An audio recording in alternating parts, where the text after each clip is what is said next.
From LinkedIn News, I'm Leah Smart, host of Everyday Better, an award-winning podcast dedicated to personal development. Join me every week for captivating stories and research to find more fulfillment in your work and personal life. Listen to Everyday Better on the LinkedIn Podcast Network, Apple Podcasts, or wherever you get your podcasts. From LinkedIn News, I'm Jessie Hempel, host of the Hello Monday podcast. Start your week with the Hello Monday podcast. We'll navigate career pivots. We'll learn where happiness fits in. Listen to Hello Monday with me, Jessie Hempel, on the LinkedIn Podcast Network or wherever you get your podcasts. I have some incredible news. My second book, How to Have Difficult Conversations About Race, is now the #1 new release in its category on Amazon. I'm so excited for this because we've put a lot of work into it, and this was risky because as a lawyer who's focusing on negotiation and conflict resolution, talking about race seems for many to be outside of the scope of what I usually do. But again, how are we defining negotiation? We define negotiation as any time you're having a conversation and somebody in the conversation wants something. And as the podcast is titled, Negotiate Anything, we can negotiate anything. And in my years of doing all of this work in the professional world, difficult conversations about race is something that comes up over and over and over again in the workplace. And there isn't really a solid resource out there that blends the fundamentals of negotiation and conflict resolution and effective communication with this particular topic. So it's risky. It is risky to venture in this way, but I'm really excited and encouraged by this early result. So this is not just a win for me, this is a win for you too, because you are part of this tribe. And so a quick note about the book. Who did I write this for? I wrote this for the person who is passionate about changing the world and their organizations for the better, the leader who leads a diverse team, and the professional who wants to learn how to overcome the hidden barriers that make it tough to connect with people with a different background. So whether you consider yourself an ally or just want to avoid making a critical mistake when discussing race, this book is for you. And for you as a podcast listener, I'm making a direct request. After 6 years and over 600 episodes of Negotiate Anything, I'm asking for your support in this endeavor to make the world a better place. Our goal of the American Negotiation Institute is to change the world, and this book plays a critical role in making that happen, and we would love to have your support. We have the links in the description of this episode so you can get your copy of How to Have Difficult Conversations About Race.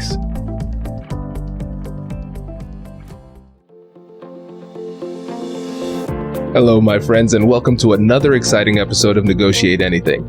This show is produced by the American Negotiation Institute, and with over 5 million downloads and listeners in over 180 countries, listeners just like you have made this the #1 negotiation podcast in the world. Hi, my name is Kwame Christian, and I am the founder and CEO of the American Negotiation Institute. Here at ANI, we believe that the best things in life are on the other side of difficult conversations, and we are passionate about providing you with the best content that will help you to make your difficult conversations easier, both at work and at home. Lastly, I want to remind you that we offer consulting and conduct trainings, both virtually and in person, all around the world. Our focus is in 3 main areas. First, negotiation and conflict resolution. Second, leadership. And lastly, diversity, equity, and inclusion. Check the link in the description below to learn more about how we could work with you and your team. And now, without further ado, let's jump into the interview.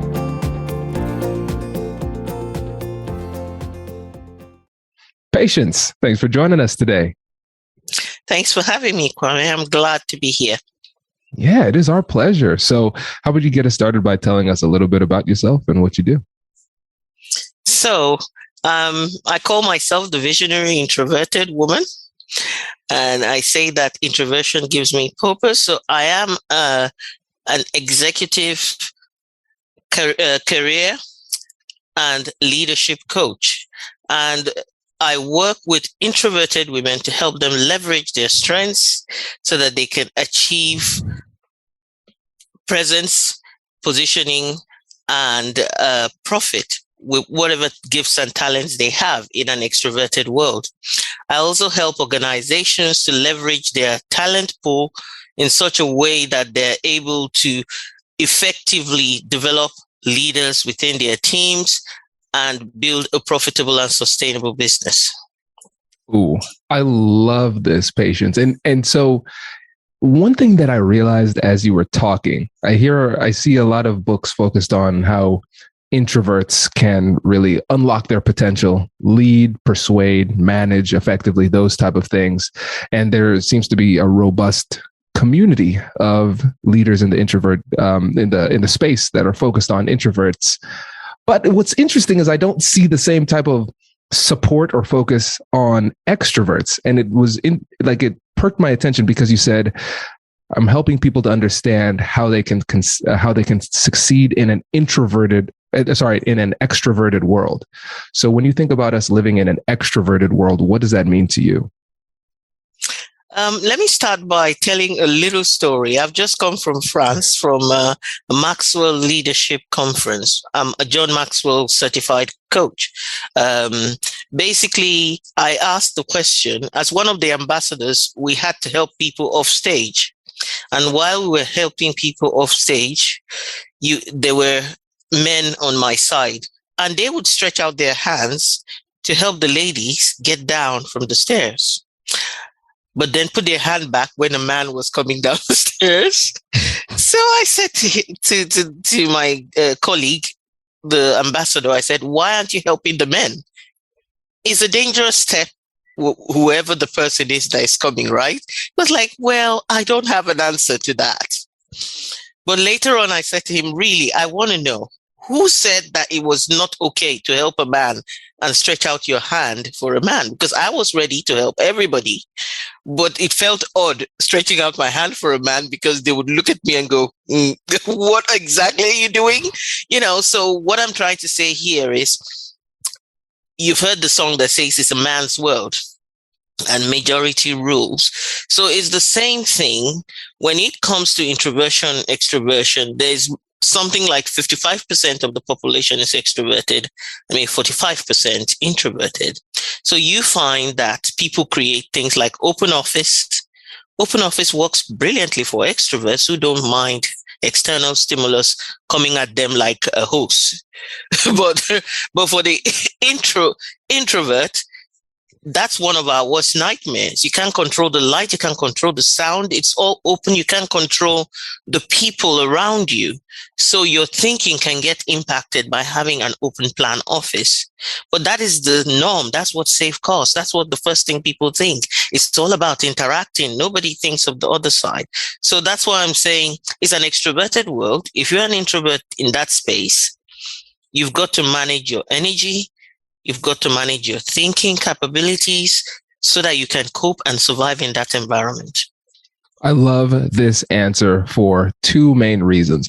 The first reason is we need to normalize helping men off stage, because as a public speaker, that is one of my biggest fears. I'm like, why are these stairs so small and so steep? If I fall every time I'm walking up the stairs and walking down, I'm like, this is the time I'm going to fall this time. So I like that aspect of it. But on the other side, I think it's the reason why I asked this question is because I think that people don't realize what kind of world we live in. There was a really famous public speaker who was doing a commencement speech, a graduation speech.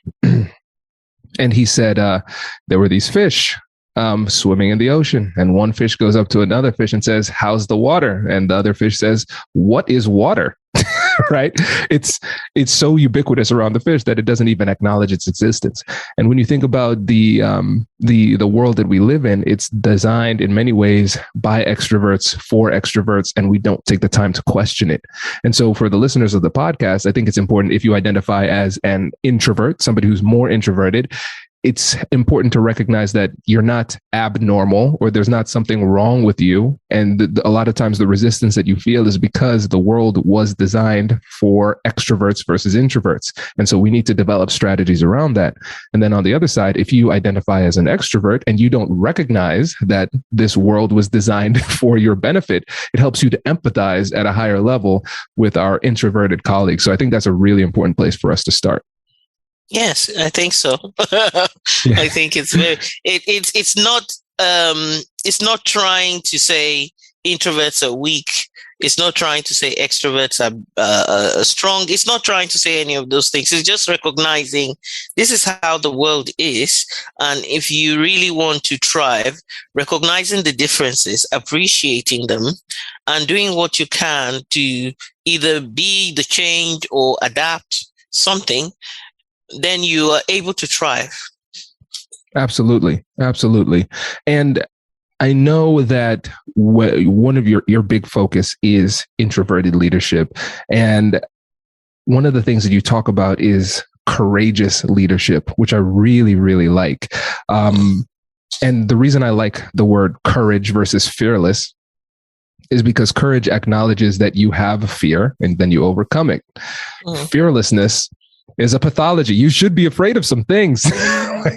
There's a reason evolutionarily why we have fear. It keeps us alive. So I don't want to be fearless. I want to have that fear so I can still understand and analyze the situation effectively. And most of the time when you think, you can't just tell somebody to be fearless. Oh, sweet. Okay, I'll turn off my amygdala. Thanks for that advice. Right. But being courageous is more realistic. And so when you think about courageous leadership, what would you say are the keys? Does your company invest in professional development training? If you believe that your team would benefit from a negotiation workshop, all you need to do is go to our website, fill out the workshop request form, and then we'll set up a time to chat. These workshops are completely customizable, and we've done them all around the country. Negotiation and conflict resolution skills are beneficial across all professions, but they're especially useful in procurement, purchasing, sales, sourcing, and contract management. Our calendar is filling up quickly, and we even have some workshops scheduled for next year. If you think you might want one, I'd suggest reaching out soon so you don't miss out. Check out the link in the description to learn more, and we will be right back after this.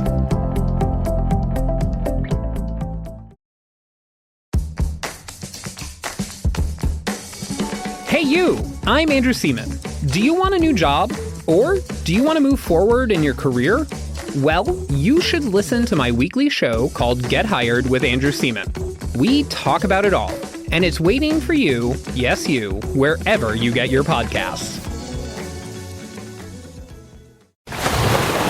Brace the rudders! Raise the sails! Raise the sails! Captain, an unidentified ship is approaching. Over. Roger. Wait, is that an enterprise sales solution? Reach sales professionals, not professional sailors. With LinkedIn ads, you can target the right people by industry, job title, and more. We'll even give you a $100 credit on your next campaign. Get started today at linkedin.com/marketer. Terms and conditions apply. For me, courageous leadership has basically 6 foundations that I recognize. So first and foremost, you're right about the word fearless versus the word courage. Many of us can be fearless in situations where we have had an experience before. Over time, you don't exhibit any fear because you've done it over time. You've seen people do it. They're safe. But then in situations where you've never tried something before, or you know that deep down within you, you don't have the strength to meet up with the challenge that is in front of you, you shouldn't then take a step back and go, I'm not going to do it. So courage allows you to move forward. So in my view, there are 6 foundations to look at when it comes to courageous leadership. And the first one is basically effectively self-regulation. You regulate yourself. The other is you cast a vision for where you want to go, whether or not that looks possible in your current reality. And then you plan a strategy. How do I get to that space? And you decide that you're not going to go alone. It takes courage to go. I think it takes pride to go alone. It takes courage to go with others. Because the truth about it is managing people, directing people is not easy. It's easier to say, I have all the control because everything here is me doing it myself. But leadership is actually about directing people. So that's the number 4 is learning to direct others. The number 5 is equip and empower others, not just direct them. So it's one thing to say, come along with me. It's another thing to say, I leave you to do all these things on your own. And that will empower you. And the last one is you build teams around you to help you accomplish more. Whether you're there or not, you're able to accomplish more because you have people around you. So for me, I think that these are the key factors that are needed for a courageous leader to be able to lead effectively. I love this. So let me run through these. Patients, tell me if I got it down right. So we have self-regulation, we have casting a vision, creating a strategy, directing others, equipping and directing others with the skills that they need to be successful. And then number 6 is building teams around you. Is that right? Mm-hmm. Yes. This is really interesting because when I was thinking about courageous leadership, I was focusing on the fear that lives within ourselves about stepping up, speaking up, and having those tough conversations and doing what needs to be done, and maybe overcoming self-limiting beliefs. And I think all of that is encapsulated in number 1. And then number 2 through 6, those numbers are all about having the courage to lead and trust others as you move forward. Am I getting that right? 100%. And this whole thing comes out of my own journey. When I start every year with a keyword. And so last year, one of the keywords I had was my main keyword is the word trust. So I start the year with the keyword and I move on to different keywords as I come across the different ways I want to handle my month or my quarter. But my keyword last year was trust. And it was 1, trusting myself, trusting God, and trusting other people. When I then got to the end of the year, I thought, what's going to be my word for 2020?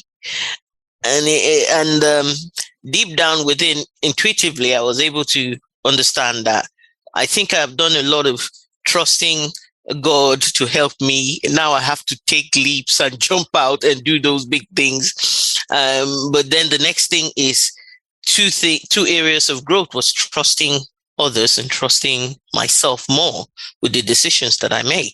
So my word for this year became courage. And that is how all throughout you recognize that when you lead yourself well, you find the courage to lead others because you have an understanding and an empathy of what they're going through to be able to get or step up to that next level. This is really good. And now, when we talk about trusting others, this is really important as a leader because if you don't trust your team, then you turn into a micromanager. People don't like that. How do you get to a place of confidence in your team to trust them enough to lead effectively? Like I said, first and foremost, the foundation is learning to trust your own self. And the second thing is you're able to trust a team that you have equipped. If you're not equipped people, you won't trust them. You can't delegate when you have not equipped or you have not understood the potential and the strength within people, or you've not nurtured that potential. And when you nurture potential, then you let go.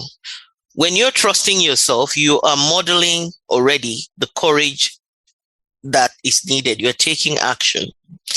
And when you're modeling that, the people around you are seeing what you're doing and how you're doing it. And it has to be intentional. Modeling or mentoring, whether you are like direct or indirect, has to be intentional. And that is then how you're able to say, I trust my team because I've shown them what to do. They've seen it happen before. They've seen it modeled. They've seen it done.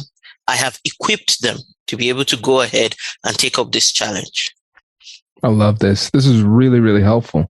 And now when we think about introverted leaders, what is different for them when it comes to how they experience leadership, being in that role, and then when it comes to how they lead? Yeah, so one of the things that I know a lot of introverts, working with introverts, being an introvert myself in the corporate world as well as in the business world, is when people talk about, oh, this person is quiet, so they're not going to be able to talk to people and tell people what to do. That's because many times people think leadership is about telling people what to do. And the truth is, that's not what leadership, like I said, if you equip people and you then trust them to do things, they are able to take responsibility without you telling them what to do. They get on with it. So in terms of introverts, many introverts have said, I'm too quiet, I'm not direct enough, I don't talk to people forcefully, so how do I get people to do things?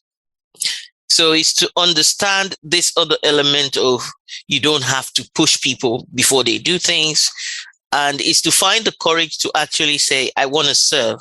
Because some people don't recognize two things about leadership is service and sacrifice.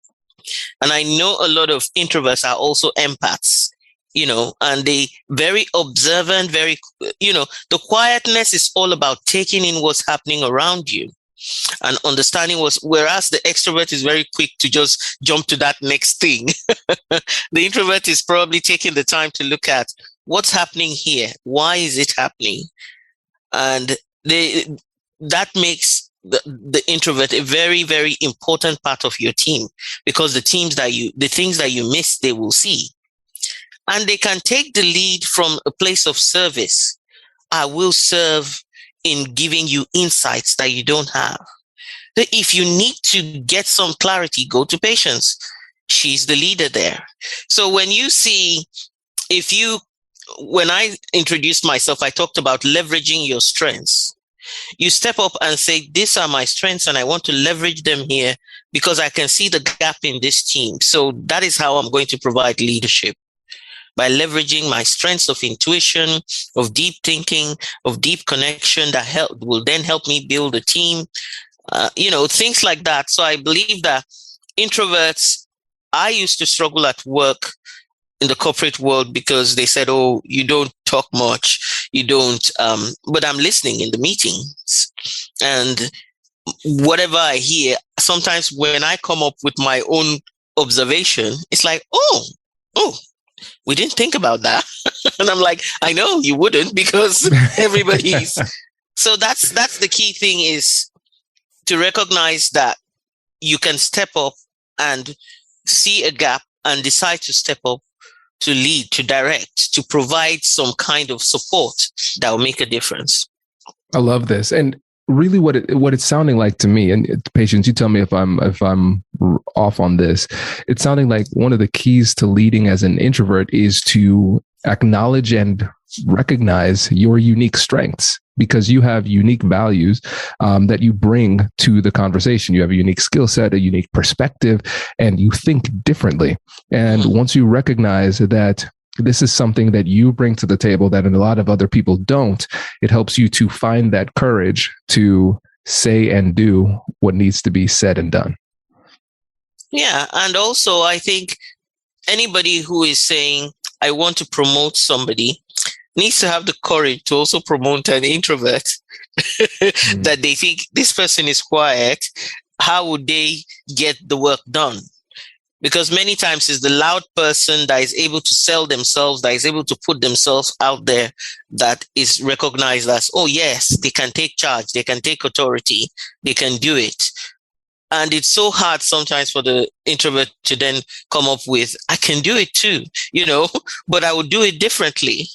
So it's finding that courage to, like you rightfully said, understand what strengths you bring, understand how that strength translates into results, and put yourself forward talking about those results, because you recognize that they are needed and there's a gap there, and you put yourself forward and deliver.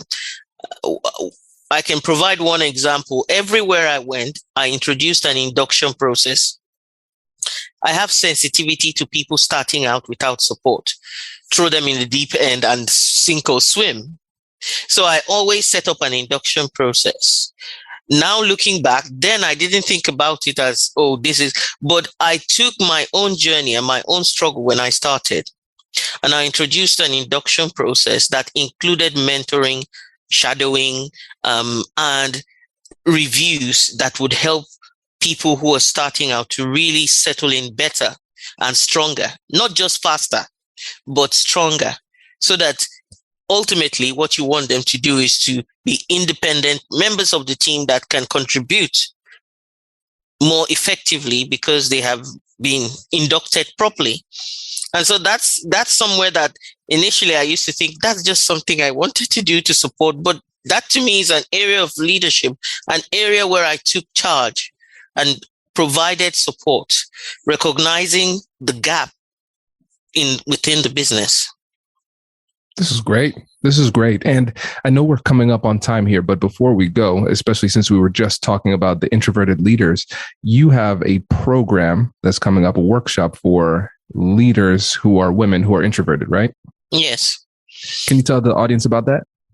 So what I recognized as part of the courageous journey, or being a courageous leader, or having courage to be in business or anything, is the fact that you need to be growing. You just don't go through things, you grow through things. And you just don't live your life, you lead your life. So basically, I've been talking a lot about growth plans, setting up a growth plan, having an intentional way of looking at your gaps and closing it. So this workshop is about helping the introverted woman to win. So I call it 5 ways to win as an introverted woman, moving from goals to growth. If you're aspiring to something better, then it's not just your goals. You need to have growth plans. So this is what my workshop is about. I'm running it on the 4th of August, inviting women who want to step up in their career, step up to that next level in their business to come along and develop at the end of the 2-hour workshop a growth plan that they can take and implement. Oh, this is great. Patience, thanks for sharing that. And everybody, there will be links in the description of this episode if you want to learn more. Links to Patience's website and her LinkedIn profile and all that good stuff. Patience, any last words you want to say before we wrap up? I really just want to say thank you for having me, and to say that our world really needs everyone to recognize that you have a responsibility. Therefore, you need to step up and be a courageous leader in your own sphere of influence. Thank you. My pleasure. Thanks for joining us. Really appreciate it. Congratulations, you've just joined an elite club. By listening to a full episode, you're now officially on the Negotiate Anything team. So welcome aboard. What most team members do is they subscribe to the podcast because that allows them to automatically get the latest episodes of the show. The best things in life lie on the other side of difficult conversations. Keep learning, keep practicing, and keep getting better. Your relationships will improve, your career will soar, and you'll have the confidence you need to get the most out of these crucial conversations. Again, thank you for joining the team. We're excited to have you, and I will see you in the next episode. I'll catch you later.